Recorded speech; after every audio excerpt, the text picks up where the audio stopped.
when people go out there and they brag about their numbers and they say, we're doing so great because we're supporting Donald Trump. Well, you want to know who has more numbers, more reach, more traffic than all political sites, all news sites combined? Porn. Let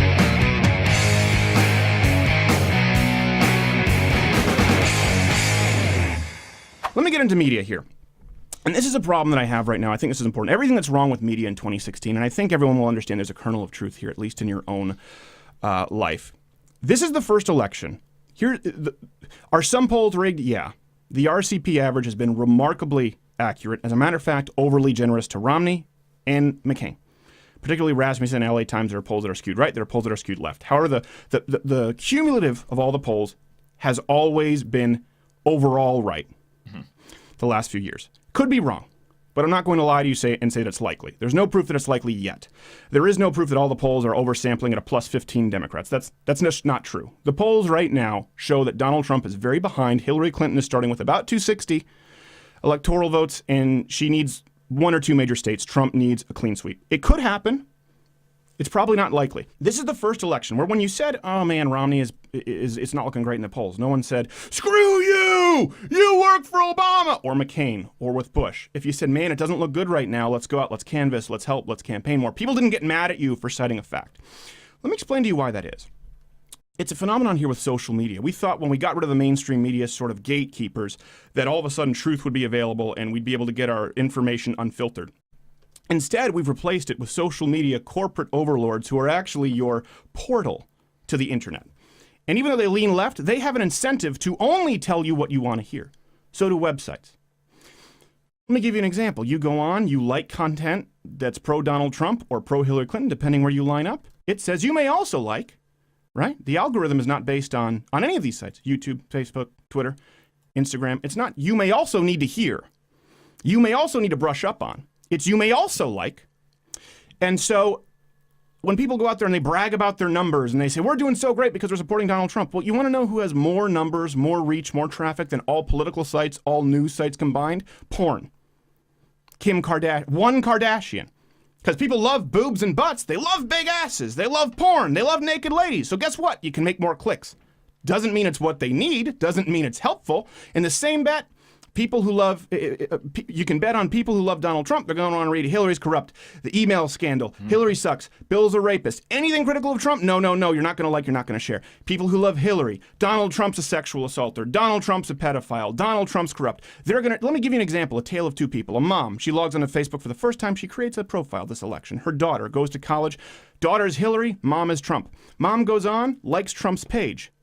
Make America Great Again, like. We're winning in the polls, like. Hillary Clinton's corrupt, like. WikiLeaks, like. The girl from college, pro-Hillary, she likes Hillary's page. Donald Trump is not releasing his tax returns, like. Donald Trump is a racist, like. Donald Trump is a rapist, like. And guess what? This goes on for a few months. Eventually, you go an entire 6 months, year, 2 years, without ever having read once a different opinion, even if you know it's true. Even the woman who's on a pro-Trump page where it says, oh my gosh, it looks like he's down, Pennsylvania is no longer a toss-up. Not like, downvote, click, not share. So you never see it. So you only read the pro-Trump stuff, and she's only reading the pro-Hillary stuff, to the point where you couldn't be less informed. And the people who are creating these news stories are incentivized no longer to tell you the truth, but they are actually beholden. 100%, the only way they survive is by creating content that you want to hear. If they create any content that's important and truthful that you don't want to hear, they don't show it to you because it doesn't get a like, it doesn't get an upvote, it doesn't get a click, and so they lie to you. And that's a real problem on either side. And that's why there's this divide, and that's why people are really uninformed of other arguments. And that's why when Rush Limbaugh says, don't pay attention to the polls, you will never hear this program, ever. How many times have I said, set Huffington Post, set Salon.com to some of your favorites? You'll never hear me try and encourage you to limit information. Let me give you some examples with our own page. This is a struggle that we've had. If we post anything critical on our page, anything critical on our website, we do many, many millions of viewers. We're incredibly grateful, and we have the luxury of being able to be truthful.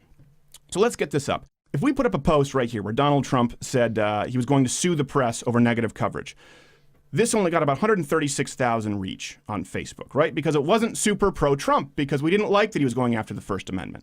If you look at the comments on that too, right away, people comment on it, and they say, I can't believe that you would say this. Contrast that with a Hillary post. Take it from about the same sample putting working time. class people out of work. 462,000 reach. Let's do the other one, the Second Amendment one. Here's two. Donald Trump wants to ban Americans from buying guns. We put it up, only a 400,000 people reach. People got really mad. Show the comments, not gay, Jared. They said, how dare you? This is brainwashed. Why are you reporting this? You need to support Trump. Same story, Hillary. Anti-gun, 785,000 reach. Every single person likes it. Same audience, same issue. Show them another meme on a Hillary reach right here. A meme that is truthful. These are posts that are anti-Hillary Clinton. Over 2 million reach, over 6 million reach on our paltry little Facebook page. What does that tell you? Now, here's the deal. Is that great for us? Red meat lines? Of course. Those are our biggest trafficked pieces. And when Hillary Clinton lied about pneumonia, we covered it. But we didn't lie to you, which we knew would have generated way more traffic with the Parkinson's, which everyone knows is not true now because she doesn't have Parkinson's, but you've forgotten about it and moved it on to the next scandal. We didn't lie to you for more clicks. We could lie to you and tell you a bunch of falsehoods about Hillary and a bunch of falsehoods about Donald Trump, wherever you line up, and ensure that we get more traffic and clicks and we're more profitable by keeping you in the dark. Not only could we do it, if we wanted to grow, if we wanted to work in the social media environment right now, it's what people have to do. So it is your job to inform yourself on both sides and not get offended when someone comes up with facts. And what I want you to do is not only with this election, but win, lose, or draw, understand and look back that the guys who are comedians who play Spot the Tranny and later tonight will play Hipster or Hobo with Nick DiPaolo, gosh, they didn't lie to us. They were pretty consistent. We're looking beyond not just this election. And just be aware of how you're being marketed to. If you like this video, subscribe or click what's playing next to me. It's taken from the full show. That's right, every week, the full 2-something-hour podcast. That's never going daily. And it's never going daily. Stop asking, but it's free. You can go watch it, play it in your car. It's better than texting and driving.